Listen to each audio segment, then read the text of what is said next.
Bismillahirrahmanirrahim. Assalamu alaikum dear students. Welcome to our YouTube channel which is Concept in 5 minutes.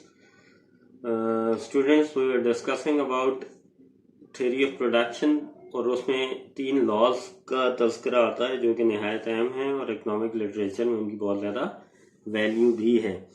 तो आज हम उन्हीं laws में से फर्स्ट लॉ को डिस्कस करेंगे which is about law of increasing returns. Returns से हमारी मुराद आउटपुट होती है। तो इंक्रीजिंग रिटर्न से हमारी क्या मुराद है स्टूडेंट्स, इंट्रोडक्शन में देखते हैं।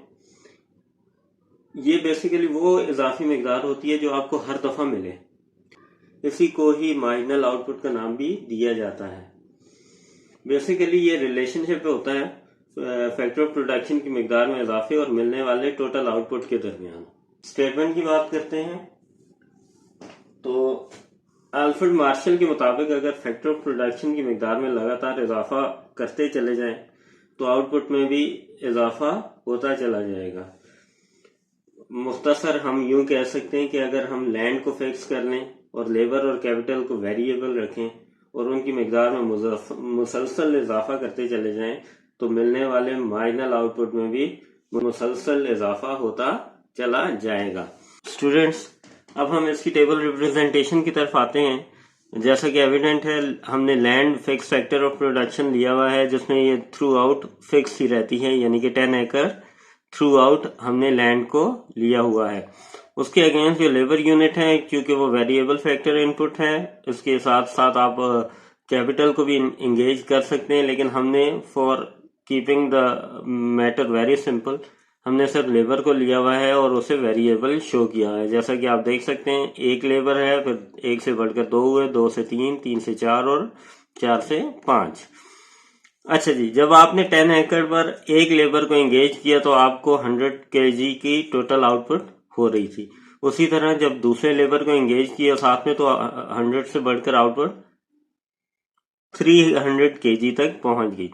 थर्ड पर 600 kg, फोर्थ पर 1000 kg और 5 पर 1300 kg तक आउटपुट चली गई। अच्छा स्टूडेंट, जब हम मार्जिनल की बात करते हैं तो मार्जिनल से हमारी मुराद होती है रेट ऑफ चेंज।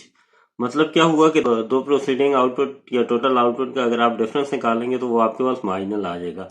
100 के अगेंस्ट मार्जिनल नहीं कैलकुलेट हो सकता, तो लिहाजा टोटल आउटपुट ही आपकी मार्जिनल आउटपुट बन जाएगी 100। दूसरे में से पहले को सब्ट्रैक्ट किया जा सकता है। 300 में से जब हम माइनस करेंगे 100 को तो हमारे पास मार्जिनल आउटपुट 200 आएगा। उसी तरह 600 में से जब आप माइनस करेंगे 300 को तो मार्जिनल आउटपुट आपके पास 300 आएगा। अगेन तो 1000 में से जब आप माइनस करेंगे 600 को तो आउटपुट आपके पास 400 आएगा। और 1300 से जब आप 1000 को माइनस करेंगे तो मार्जिनल आउटपुट आपके पास 300 आएगा। स्टूडेंट, ये थी टेबल रिप्रेजेंटेशन। अब हम बढ़ते हैं ग्राफिकल रिप्रेजेंटेशन की तरफ। मार्जिनल आउटपुट को चूंकि मार्जिनल प्रोडक्ट भी कहा जाता है तो लिहाजा वाई एक्सिस के अलॉन्ग आप एमपी रख लेंगे या मार्जिनल प्रोडक्ट या मार्जिनल आउटपुट ले लेंगे, जबकि एक्स एक्सिस के अलॉन्ग आपने लेबर यूनिट्स को रख लेना है। देख लें, हमारे पास मार्जिनल आउटपुट की मैक्सिमम और मिनिमम वैल्यू 100 और 400 के दरमियान है। हमने 100 इजाफी रख लिया, यानी कि 100, 200, 300, 400, 500 तक 500 की इजाफी एक वैल्यू आपने रख ली। अच्छा, उसके अगेंस्ट जो लेबर यूनिट है 1, 2, 3, 4, 5 वो हमने एज इट इज ले लिए, जो कि यहाँ पर टेबल में हमें गिवन थे। स्टूडेंट देखें, फर्स्ट यूनिट के अगेंस्ट जब फर्स्ट लेबर यूनिट है तो उसके अगेंस्ट मार्जिनल प्रोडक्ट आपको या मार्जिनल आउटपुट आपको 100 का मिल रहा है, तो आपने इन दोनों को कंबाइन करके एक डॉट लगा देना है, यहाँ पे मार्क कर देना है इसे।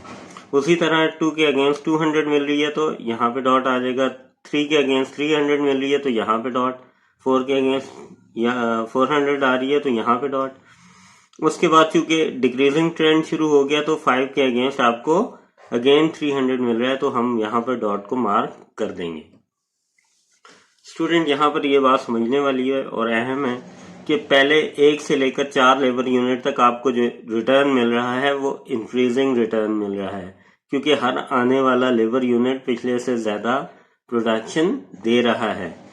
तो इसी को ही इंक्रीजिंग रिटर्न का नाम देते हैं, यानी कि इस लेवल तक, from this level to this, ये आपका इंक्रीजिंग रिटर्न कहलाएगा। उसके बाद पॉइंट ऑफ इन्फ्लेक्शन है, ट्रेंड अपना ग्राफ अपना ट्रेंड चेंज कर रहा है और डिक्रीजिंग की तरफ गामलन है, तो लिहाजा ये चीज जो है या ये पोर्शन जो है ये इंक्रीजिंग रिटर्न का हिस्सा नहीं होता। सो स्टूडेंट, ये था हमारा आज का लेक्चर। अगर आपको ये वीडियो अच्छी लगी हो तो please do like, share and comment, और साथ साथ हमारे चैनल को जरूर सब्सक्राइब करें और hit the bell icon so that कि हमारी आने वाली हर वीडियो आप तक आसानी से पहुंच सके। खुदा ताला आपका हामी नासिर हो। Thank you.